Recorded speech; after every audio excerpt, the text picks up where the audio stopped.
রোহিঙ্গাদের উপর মানবতাবিরোধী অপরাধের অভিযোগে মায়ানমারের জান্তা প্রধানের বিরুদ্ধে গ্রেফতারি পরোয়ানার আহ্বানের পরিকল্পনা করা হয়েছে।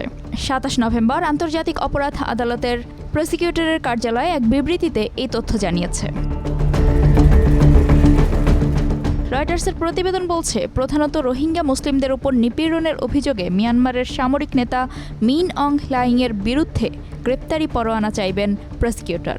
৩ জন বিচারকের একটি প্যানেল এখন সিদ্ধান্ত নেবে যে মিয়ানমার ও বাংলাদেশে রোহিঙ্গাদের নির্বাসন ও নিপীড়নের জন্য জেনারেল মিন অং হ্লাইংকে দায়ী করার যুক্তিসঙ্গত কারণ আছে কিনা। তাদের সিদ্ধান্ত গ্রহণের জন্য কোনো নির্দিষ্ট সময়সীমা নেই, তবে গ্রেপ্তারি পরোয়ানা জারি করার জন্য সাধারণত ৩ মাস সময় লাগে। এটি মিয়ানমার সরকারের উচ্চ পর্যায়ের কোনো কর্মকর্তার বিরুদ্ধে গ্রেপ্তারি পরোয়ানার জন্য প্রথম আবেদন। সামনে এমন আরও পদক্ষেপ আসবে। প্রসিকিউটরের কার্যালয়ের বিবৃতিতে বলা হয়েছে, তারা ব্যাপক, স্বাধীন ও নিরপেক্ষ তদন্তের পরই এই পরোয়ানা চাইবে। বলা হয়েছে, জান্তা অভিযানের সময় ৭,৩০,০০০-এরও বেশি রোহিঙ্গা মুসলিম বাংলাদেশে পালিয়ে আসতে বাধ্য হয়েছিলেন।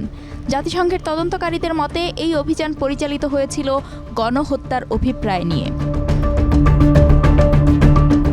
প্রায় ৫ বছর ধরে রোহিঙ্গাদের বিরুদ্ধে অপরাধের তদন্ত করছে আইসিসি, কিন্তু মিয়ানমারের প্রবেশাধিকারের অভাবের কারণে সংস্থাটির তদন্ত ব্যাপকভাবে বাধাগ্রস্ত হয়। কেননা মিয়ানমার চুক্তিভিত্তিক আইসিসির সদস্য নয়, তবে বাংলাদেশ এই সংস্থার সদস্য।